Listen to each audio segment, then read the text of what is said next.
আর এখানে আরেকটা দল আছে ভাই, বুবলি আপুর সাপোর্টার আর অপু বিশ্বাসের সাপোর্টার।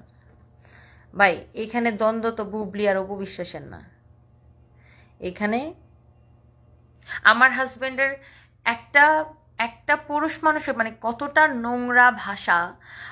নোংরা ভাষা যে আমার হাজবেন্ডকে মানে সেক্সুয়াল ইঙ্গিতপূর্ণ, মানে স্ট্যাটাসটা ছিল এরকম যে আমার হাজবেন্ড সেক্সুয়ালি আমাকে স্যাটিসফাইড করতে পারে না, এই জন্য আমি একজন স্যাডিস্ট। হ্যাঁ, মানে কথাটার অর্থ ছিল এরকম যে আমার হাজবেন্ড সেক্স করতে পারে না, এই জন্য আমি একজন স্যাডিস্ট, এইটা সে বুঝাইছে। তো একটা মানুষ এইরকম নোংরা পোস্ট একজন বয়োজ্যেষ্ঠ ব্যক্তিকে, হ্যাঁ আমার হাজবেন্ড হোক, সে একজন সম্মানী ব্যক্তি, সে একজন সুশিক্ষিত মানুষ, আপনি এরকম একজন ভদ্রলোককে নিয়ে তার সেক্সুয়াল অ্যাবিলিটি নিয়ে আপনি কোন সাহসে, কোন লজ্জায়, কোন স্পর্ধায় আপনি তাকে নিয়ে পোস্টটা দিছিলেন একটু বলেন দেখি।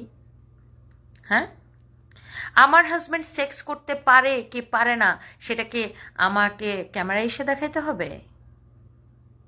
আপনারা বলেন, মানে এই যে নোংরামিটা বা নোংরা কথাটা কে শুরু করছে? আপনার হাজবেন্ডকে যদি কেউ বলে যে তোমার হাজবেন্ড তো তোমাকে সেক্সুয়ালি খুশি করতে পারে না, তবলা বাজাইতে পারে না, তাও ওয়ার্ডটা কি, তবলা ঠিক মতো বাজাইতে পারে না, শিলাকি, আমি নাকি শিলাকি জাওয়ানি নিয়ে ঘুরি, আমার শিলাকি জাওয়ানি আমার জামাই পূরণ করতে পারে না, আমার ছেলেটা এমনি এমনি হয়ে গেছে। তো এইরকম নোংরা ভাষা শোনার পরে কয়টা মেয়ে নিজের হাজবেন্ড সম্পর্কে, আবার এইরকম একটা ভালো মানুষ হাজবেন্ড যদি আবার এরকম ভালো হয়, এইরকম আমার হাজবেন্ডের মতো এইরকম একজন মানুষকে নিয়ে কেউ যখন এরকম নোংরা মন্তব্য করবে, নোংরা স্ট্যাটাস দিবে ফেসবুকে, তখন কয়টা মেয়ে সহ্য করবেন? একটু নিজের গায়ের উপর নিয়ে চিন্তা করেন তো।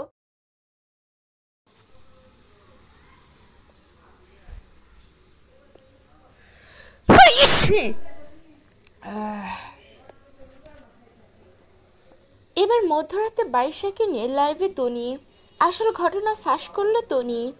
প্রিয় ভিউয়ার্স, এ বিষয়ে বিস্তারিত জানতে সম্পূর্ণ ভিডিওটি না টেনে দেখতে থাকুন। বর্তমানে সৌদি গিয়েছে তনি, সে জায়গা থেকে তনি লাইভ করে। লাইভটা ছিল 1 ঘন্টা 41 মিনিটের উপরে। অনেক কথাই বলে তনি, সেখানে নিজের স্বামীকে নিয়ে দুঃখ প্রকাশও করে তনি। তনি বলেন, আমি এখন অনেক বেশি বিধ্বস্ত, আমাকে আর রাগায়েন না, আর আমি দুঃখ পেতে চাই না। আপনার মতো চুগলা মহিলাগুলা কি করেন জানেন? আতিকা চুগলা, আতিকা আকলিয়া আলিমা চুগলা, আপনার নাম দিলাম আতিকা আলিমা চুগলা। শুনেন, আমি যে এই সত্যি কথাগুলো বলি তো, এই জন্য আবার কিছু সুশীলের আবার ভালো লাগে না, কিন্তু আমি আপনাদের মতো লেবাসদারি সুশীল হইতে পারি না। আমি আবার খুব স্ট্রেট ফরওয়ার্ড কথা আমার মুখ দিয়ে বাইরে হয়েছে। আমি ওই লেবাসদারি, ওই ক্যামেরার সামনে এরকম আর ক্যামেরার পিছনে যাইয়া মানে কথা কও, আমি ওই ব্যক্তি না। আমি লাইভটা ছিল 1 ঘন্টা 41 মিনিটের উপরে। অনেক কথাই বলে তনি, সেখানে নিজের স্বামীকে নিয়ে দুঃখ প্রকাশও করে তনি। তনি বলেন, আমি এখন অনেক বেশি বিধ্বস্ত, আমাকে আর রাগায়েন না, আর আমি দুঃখ পেতে চাই না।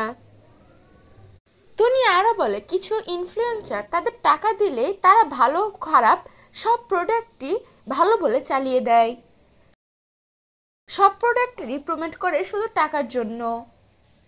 তনি আরও বলে, ও আমার আঘাতে আঘাত করেছে। আমার সব থেকে দুর্বলতা হচ্ছে আমার স্বামী একজন মৃত ব্যক্তি, সে তাকেও ছাড়েনি। আমি ওকে যা যা বলেছি আমি ওকে যা যা খারাপ ভাষা বলেছি সে সেটা করতে আমাকে বাধ্য করেছে।